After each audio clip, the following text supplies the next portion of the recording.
Very honored to have Dr. Mukund Joshi, a very eminent teacher, sonologist, radiologist, and first of many things.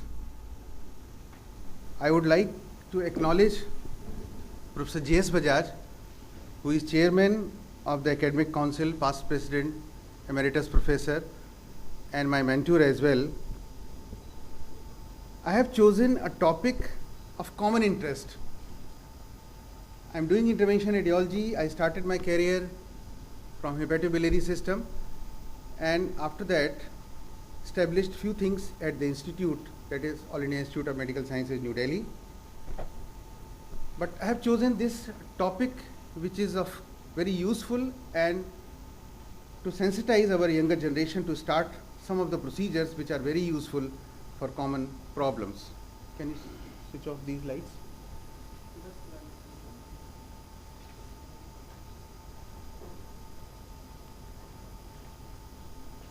MBBS of Madras Medical College. He devoted his life to the development of Ayurvedic sciences, and he donated all his property to the Arogya Ashram Samiti for the advancement of preventive medicine. I would like to quote a translation of a verse from his autobiography, which is available in National Medical Journal of India and some other Ayurvedic journals.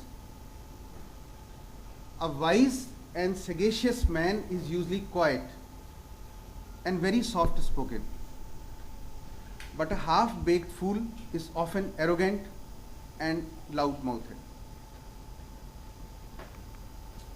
I know that this Achanta Lakshmipati oration was instituted in 1973 and has been delivered on a subject which has relevance to maternal and child health. So keeping these things in my mind, I have chosen this topic, role of percutaneous non-vascular intervention radiology treatments in musculoskeletal lesions. I will focus the diseases which are common in females and childhood, and will cover some other areas as well.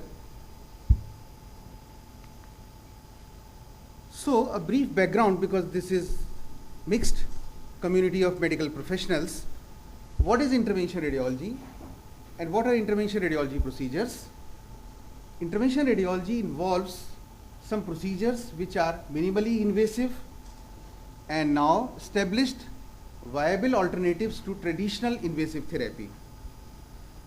There are several advantages, but I would like to mention few. Can be done on an OPD basis in a daycare ward. Overall cost to the patient may be less in long run because majority obviates the need of surgical procedures, but there are some procedures which are done as a part of pre-surgical interventional procedures. Less painful, less recovery time, and so on. So knowledge of these procedures is vital as medicine moves into minimally invasive procedures with targeted treatments like stem cell treatment, like platelet-rich plasma injections, and all these things. So with this background, I'll focus to my topic, and that is non-vascular musculoskeletal intervention. Normally we divide intervention radiology of different areas into vascular and non-vascular. When we use vascular means both diagnostic and therapeutic. Diagnostic means for the diagnosis, and the therapeutic means when we use some material which is as a part of pre-treatment workup. But I am not going to cover this vascular intervention part. I will be covering non-vascular intervention radiology in this area. So basically I am going to cover 5-6 topics like percutaneous vertebroplasty. Can you dim these lights? Yeah.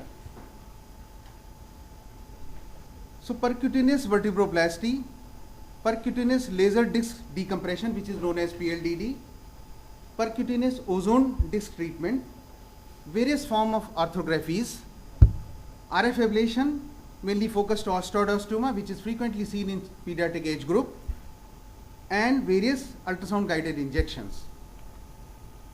So coming first to percutaneous vertebroplasty, which is also known as PVP, it is an image guided, image means fluoro guided, CT guided or any other form of fluoroscopy guidance intervention radiology procedure that entails the injection of bone cement into the vertebral body. So what are the indications? First of all, what are the aims of the treatment? Pain relief and mechanical strengthening in compression fractures. So you can see here, this is the vertebra, which may be painful or may be compressed because of osteoporotic collapse, and this is the white is the cement which has been injected through a percutaneous needle into the vertebra. So what are the indications? Few of the common indications are osteoporotic collapse, which is very frequently common in old age group because of the increased survival, that is longevity of the patient, and also seen in females. Multiple myelomas, various form of metastatic deposits in the spine, hemangioma, not all hemangioma, but painful hemangioma, and traumatic collapse of the vertebra, may be secondary to osteoporosis or maybe other reasons. I will not go into detail of all these things, but I would like to highlight here the pain relief is within 24 hours. So that is very important. And second point is sustained. So pain relief is immediate and it is sustained over years and months depending upon the situation, depending upon the type of pathology which patient is having. And in various series it has been mentioned ranging from 70 to 90%, like in metastasis it is more than 70, in painful hemangioma it is more than 80%, osteoporosis again more than 80%, and in traumatic collapse it is more than 95%.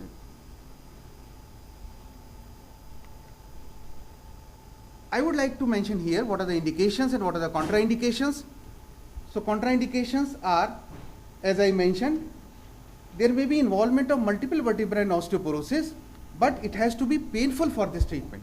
So if it is non-painful, it is not an indication. And if there is extradural mass, like in this case, you can see the vertebra is collapsed and it is causing extradural compression. And on axial section, this is a different case, there is a soft tissue deposit as an extradural in case of metastasis, which is causing cord changes with neurological signs. So these are contraindications. So it is indicated only in cases where there is no neurological deficit, and there are several other contraindications as well, but these are important which I would like to mention here. I am showing you a brief video just to give an overview about this technique. So it is done under aseptic precautions in an angio suite. So patient is lying prone. First we place a long lumbar puncture needle and we inject anesthetic agent percutaneously. Then this is one pedicle, this is other pedicle. So you can see the needle has been placed in the center of this pedicle.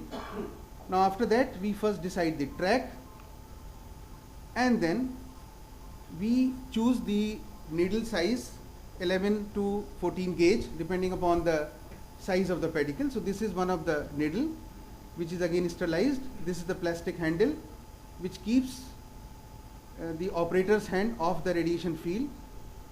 So this is the pedicle, this is the diamond tip shaped needle. So I am hammering this needle at the center of the pedicle slowly and slowly under fluoroscopic guidance, and then it is placed into the center or on the side of the vertebral body. After that, this is the software which we are having in the angio machine. So this is 3D rotational CT. After this, we make 3D reconstruction and we see the entire course of these needles. So you can see I have placed two needles, one on left and one on the other side through the center of the pedicle. And this is the bone cement which we prepare at the time of procedure. So there are two components, one is the powdered form, another is the liquid form. When we mixes both, it starts polymerization. And now we are having 5 to 6 minutes. In this 5 to 6 minutes time, we have to prepare, we have to inject, we have to put the needle out. So this is the homogeneous mixture. Then sometimes I inject it with the help of 1 ml syringes because this gives more control, 1 ml syringes. So the amount is calculated on the basis of vertebral anatomy, and sometimes we have started, we use various injection devices. So this is one device which is made by Cook. So this gives more controlled injection and the hands are off from radiation. So with each rotation a fixed amount is injected. This is another device which is Genji's device, which is basically used for CT guidance with different needle setup. So with this also we can have more controlled injection and hands are off the radiation. So please note this point, that we have to inject a definite amount in a certain period of time with full control without any complication, and this is the cement which has been injected into the vertebral body. And after that we again repeat sometimes 3D rotation run after cement injection, but this is not mandatory. This is done only in cases where we have some doubt about the complications. So you can see the cement is injected on the two sides of the vertebral body, which has provided strength. So this was brief about this procedure. So I will show you only 2 or 3 cases. This is a 25-year lady with pain, aggressive hemangioma, a very famous dancer which was having painful hemangioma, and because of this her work was compromised. This is the plain X-ray finding, vertical striations which is known as chordroid sign of the vertebral hemangioma involving the entire vertebra.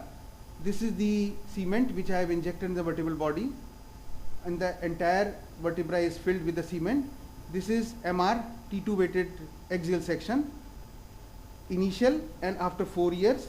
You can see all these round trabeculae, and there is lot of sclerosis around all this, and the pain is now disappeared and patient is asymptomatic for last more than 10 years now.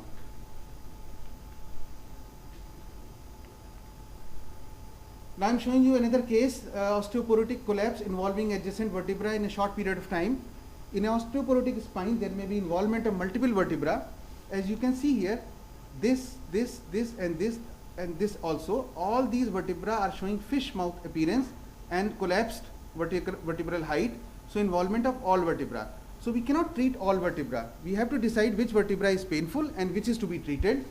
So we have, on the basis of clinical examination, we have done an MR which is showing T1 and T2 sequences, and you can see there is fracture line here, there is fracture line here, and there is fracture line here. And on another sequence, stir sequence, you can see there is water here in the close to the fracture side, and here also you can see the water in the close to the fracture side. So we decided on the basis of clinical examination, on the basis of imaging finding, that these are the 2 vertebra which needs treatment, and then we decided to do this procedure in the same sitting, both vertebra on one side, so that there is strengthening and pain is relieved in these 2 vertebra. So what I wanted to tell you, that there may be osteoporotic collapse of the entire spine, but we have to decide which vertebra needs treatment. Otherwise, if the selection is wrong, painful procedure may be more painful later on. With this, ladies and gentlemen, I am shifting to the second procedure which I wanted to discuss today, and that is percutaneous laser disc decompression, which is also known as PLDD.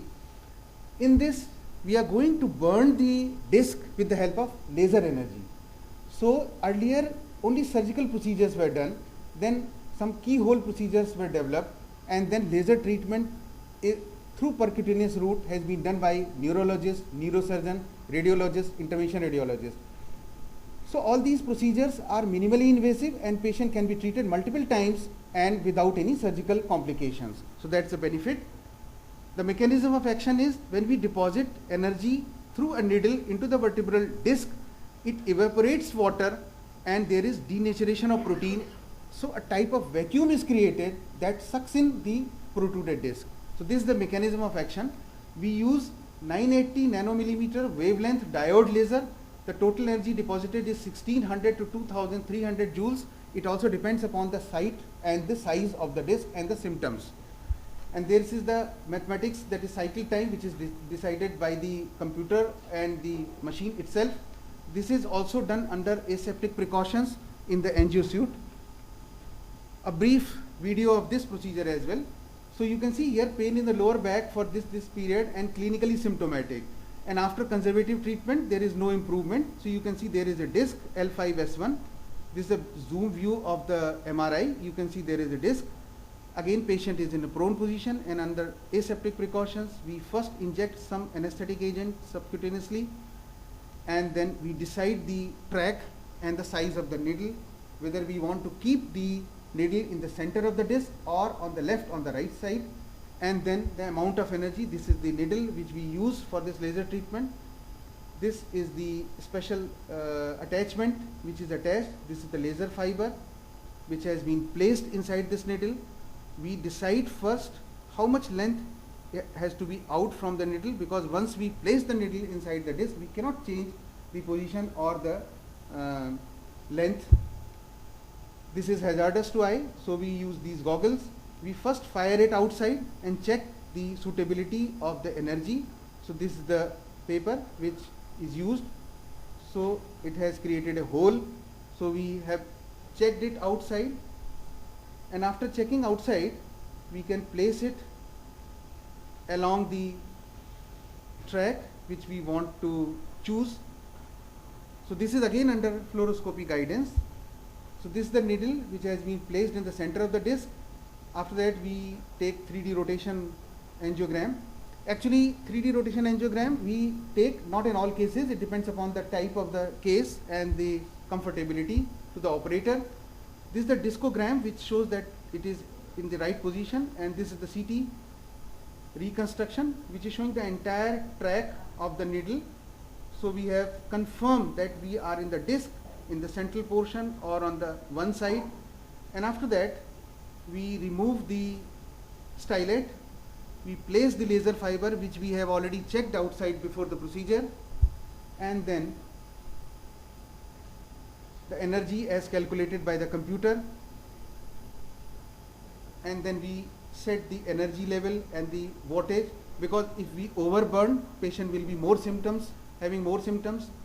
And this is the disc of another patient. This is the 3D rotation of another patient which is having 2 disc levels. So we have treated both in the same sitting. This is repetition of the same procedure. This is the energy decided on the basis of computer, and you can see when the laser energy is deposited, the denatured protein and the gases and bubbles, they are coming out from the other hole in the form of bubbles and gas. And then, as I said, the mechanism is that the energy, a vacuum is created and the disc is sucked in. So in the central disc we place this energy and the tip of the needle in the center part, otherwise we can place on the one or the other side.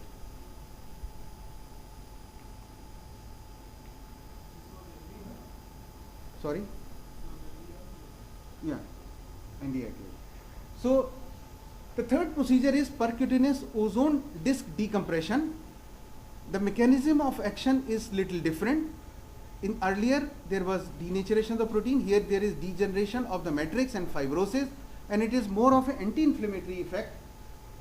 The technique is almost same. The needle is placed like laser energy. It is done under aseptic precaution. This is the machine which is used for the ozone treatment. On one end is the oxygen cylinder, on the other end is the ozone which is prepared in the angio room, and then it is taken and then it is injected. So procedure is same, only the mechanism of action is different. Now the fourth procedure which I want to discuss today is arthrography and post-arthrogram MRI. Arthrography is not a new procedure. It has been used since 80s, and initially when there was no MRI or CT, arthrography was done. But nowadays arthrography has been combined with MRI, and it is now very useful because several surgeries are now done arthroscopically. So this is just a needle which has been placed under fluoroscopy in wrist, and this is the contrast which has been injected, which is showing that this is one TFCC triangular fibrocartilage complex which is showing break, and the contrast is leaking outside. So this procedure combined with MR arthrogram is useful for the diagnosis and for interventional treatment. And it is used not only in wrist, it is used for several other joints. Like I will show you one more example. This is a needle which has been placed in knee, and this is MR arthrogram which is showing a bone fragment, osteochondral fragment, and this is the arthroscopic view which is showing this fragment, and this was removed with the help of arthroscopy as a loose body. So I am just showing that this is a small intervention radiology procedure, but very useful where there is facility of arthroscopy is there, because minimally invasive surgery is possible after this procedure. I am showing you one more example. MR arthrography of the shoulder, recurrent dislocation. This is the needle which has been placed in shoulder joint, and this is the arthrogram, and this is the post arthrogram MRI, which is showing a huge defect on the posterior part, which is known as Hill-Sachs lesion, which is frequently seen in recurrent dislocation. So orthopedician after this investigation can decide what type of surgery they want to choose, how many type of clips or other things or other material required, and they can plan it with the help of arthroscopy. The fourth procedure, which is basically useful for the pediatric age group, and that is radiofrequency ablation of osteoid osteoma. We are using radiofrequency ablation for the ablation of painful metastatic deposits, osteoid osteoma, cyst, and various other lesions. But I will focus today only on osteoid osteoma. Osteoid osteoma is a condition where there is pain in the bone and which is relieved by aspirin, a very classical history. And you can see the plain X-ray which is showing a thick cortex with a central nidus, and aim of the surgical treatment is removal of this portion of the bone along with the nidus. But that is very painful procedure and not a very good procedure for the pediatric age group. So we can ablate this nidus with the help of a needle. So this is again the bone needle which has been placed under CT guidance under general anesthesia. This is the nidus which has been, the needle has been placed close to that, and this is the RF ablation needle which has been placed through this needle, and this is the energy deposited, and the nidus is burned. And this is useful not only in long bones, it is useful for talus, it is useful for intra-arterial lesions, and this is not a new procedure. Many people are doing it more than 7-8 years now, and the surgical procedure can be avoided. This is again a brief video showing this particular case. As I said, this is done under CT guidance because of proper location and localization of the needle, and then under general anesthesia. So this is again a needle which has been placed percutaneously for the local anesthesia and also to decide the track. Then with the help of this needle guidance, we have placed this needle. Sometimes we place it with the help of hammer, sometimes we take the help of orthopedician and they drill it, and then through that drill we can place the needle. So this procedure is also done with the help of orthopedician. So this is the RF ablation machine, and this is the RF ablation, radio frequency ablation electrode, which is placed through this needle, and after that we decide the energy on the basis of computer analysis, and the total energy is deposited and the nidus is ablated.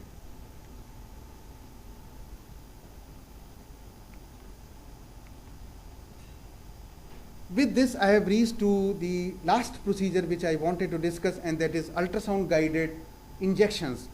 We are using ultrasound guided injections, various steroids, various painkillers, various things for short acting, for middle acting, for long acting. But I would like to mention here platelet rich plasma, which is little new, and this platelet rich plasma is actually concentrated autologous platelets with more than 10 lakhs platelets per cubic millimeter. It is separated from the whole blood of the same patient. It contains not only platelets but different growth factors, cytokines that stimulate healing of bone and soft tissues. There are several indications in cases of nerve injuries, both traumatic, non-traumatic, tendinitis. It has also been tried in painful neuritis like leprosy and various other neural infections. It is also useful for osteoporotic and osteoarthritic lesions, for bone repair and regeneration, and all these procedures, some are established and some are under trial. How is this prepared? Blood is collected in pediatric 100 ml blood bag. Platelet plasma is prepared after second centrifugation, and these are the machines which are used in our blood bank. these are the centrifugers and then separating devices in the blood bank at All India Institute of Medical Sciences, but these are available in almost every hospital. Then PRP is prepared in pediatric bags, and then it is transported to the radiology department. Our aim is to provide the ultrasound guidance, and with the help of clinician we decide where to inject. Like in this case, you can see there is inflammation in the subacromial space. So this is the ultrasound guidance injection, and then this is before injection, this is after injection. You can see this fluid is decreased over a period of 2 months. So there is significant decrease in bursitis. This is very simple procedure. Under ultrasound guidance, we can place the needle. It is useful for supraspinatus, tendinitis, tendinosis, but it is important that before doing this procedure, first we have to clinically examine. We do this exercise, we examine these patients in the ultrasound room as well, like 10 to 15 degrees supraspinatus, then 90 degree deltoid, and then trapezius and other things. So we have to decide whether there is really tendinosis, tendinitis, or supraspinatus is involved, because if the results are not good, then selection may be wrong and the amount may be not used properly. So with this, I would like to conclude that I believe that the future of musculoskeletal IR procedures is bright with promise. Is bright with promise. That is more important. We need to work hard and creatively to maintain collegial working relationship with other clinicians. I never like to say that it is the area of intervention radiology or anything. We have to work in the interest of the patient. And the third point, which I emphasize more, and that is we must learn to address and satisfy the expectations that come with greater patient care responsibilities, and we must support innovations that are in the best interest of our patient. I would like to acknowledge my students who have worked in last 8-10 years, like Venkatesh and Munir, who worked and were trained in the, last slide please. Some are working at the institute and some are working in various other hospitals. Last slide. I'm sorry for the wrong button.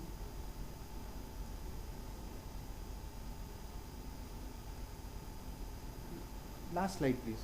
Slide sorter. So, but I remember names only one by one. Okay, that's all. So Venkatesh and Munir, who were trained for the disc and the vertebral lesions, then Jinesh, Madhusudan, who is sitting here, Gopinath, who worked in different joints, and Shivani, Manisha, and all Ankita, they worked in shoulder, wrist, and knee.